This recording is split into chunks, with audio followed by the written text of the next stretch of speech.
Tu as des douleurs isolées dans le mollet, ici, là, ou juste derrière le genou. Tu sais pas trop d'où ça vient, mais tu as eu très très mal au dos précédemment. Tu as regardé mes précédentes vidéos sur les hernies discales, tu te dis aïe aïe aïe, je viens de là. Et voilà. Donc, ce qu'il faut se poser comme question, c'est racines nerveuses adhérentes qui peuvent provoquer des douleurs isolées comme ça à certains endroits sans rien du tout. Tu vois. À la différence des sciatiques où tu as des douleurs qui font une bande. Tu vois, à la différence des lombalgies où tu as mal dans le dos, qui peut irradier aussi en sciatique, et bien là, tu as mal d'un côté, tu vois, isolé quelque part dans le mollet ou derrière le genou. Et ben, tu te dis, mais comment ça se fait? Je suis censé avoir récupéré et tout, c'est pas normal.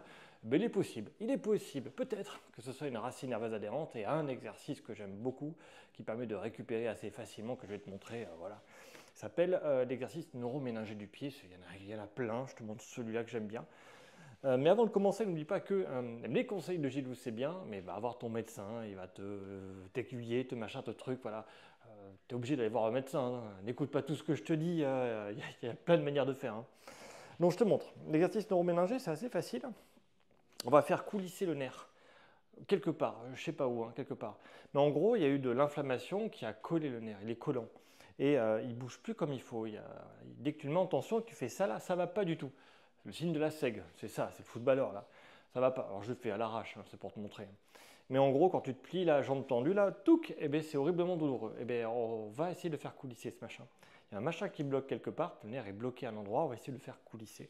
Bon, je suis ici, pied lâché, je crois que le cadre est à peu près bon. Dis-toi que le plus important, c'est le temps de repos. Voilà.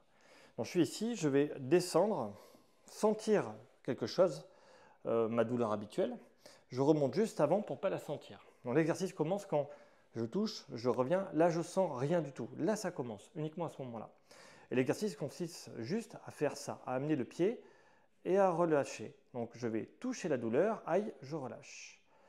En faisant toucher, je vais coulisser, je vais tirer sur le truc qui colle très légèrement, aïe et je relâche. Là tu vois, il ne sert à rien mon pied, tout est relâché.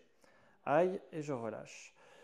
4 secondes de relâchement, c'est hyper important parce que le nerf c'est très fragile et si tu tires dessus en permanence, tu vas créer des fourmis, des paresthésies. Tu vas commencer à avoir des petites fourmis dans le pied, paresthésie. Tu peux même avoir, si tu tires vraiment très très fort, de la douleur avec une perte de sensibilité. Voilà. Donc on va éviter d'en arriver là, on va y aller doucement. Donc je me penche en avant, là je sens quelque chose, je reviens un peu en arrière, j'ai pas de douleur, j'amène le pied, je sens quelque chose et je relâche 4 secondes et je vais répéter ça. Donc astuce. Combien je peux en faire? Plein. Voilà. Plein, tant que tu n'as pas de douleur et de gêne qui arrivent, des fourmis qui arrivent, tu peux en faire.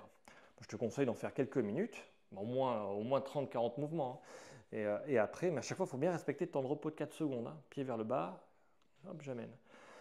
Donc, en faire plusieurs minutes, autant de fois que tu veux par jour, tant que tu n'as pas les fourmis qui apparaissent. Si les fourmis elles apparaissent, il faut arrêter et il faut en faire que le lendemain. Tu as besoin de la nuit de sommeil pour, entre guillemets, régénérer, pour que ton corps essaie de rétablir un petit peu ce qu'il y a.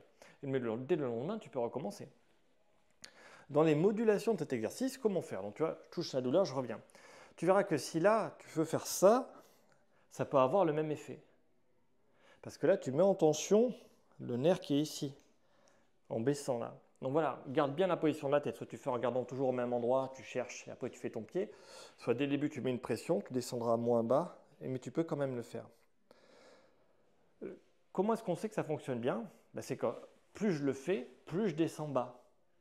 Si je descends bas, c'est que les adhérences qui m'empêchaient, je peux aller encore plus loin. Et l'idée, c'est de petit à petit d'essayer de comparer par rapport à l'autre côté pour retrouver la même souplesse. Quand tu as la même souplesse, que tu n'as plus ta gêne et ta douleur derrière, que c'est bien. Là, par rapport à l'exercice que je montre ici, il y a un truc qui ne va pas, c'est que là, tu vois, ça c'est très dur, hein. Et ça peut appuyer ici, au niveau sciatique, au niveau fessier. Et ça peut être un point de compression qui écrase directement le nerf. Donc n'hésite pas à mettre, pas comme moi, hein. Moi je le fais là, j'ai pas de douleur, pas de gêne, donc ça va. Mais si toi ça ne va pas, tu peux mettre un petit coussin, voilà, pour pouvoir ne pas avoir mal à la fesse. Tu peux aussi gérer la position. Il y en a qui s'assient sur le côté, tu vois, pour ne pas appuyer. Et ils le font comme ça. Tout comme, suivant le type de problème que tu as eu, le type de mal de dos, si ça vient vraiment d'une hernie discale, il est possible que tu as besoin de décaler la jambe plus d'un côté ou de l'autre. Voilà, il y a plein de variantes à cet exercice-là. Laisse-moi un petit commentaire si tu veux que je rentre plus en détail sur les autres variantes de cet exercice. Il y en a plusieurs avec des variantes. Donc il y a de quoi faire. Mais surtout, n'oublie pas que les conseils de Gilou, c'est bien, et si tu sais pas, va voir ton médecin, il va t'expliquer.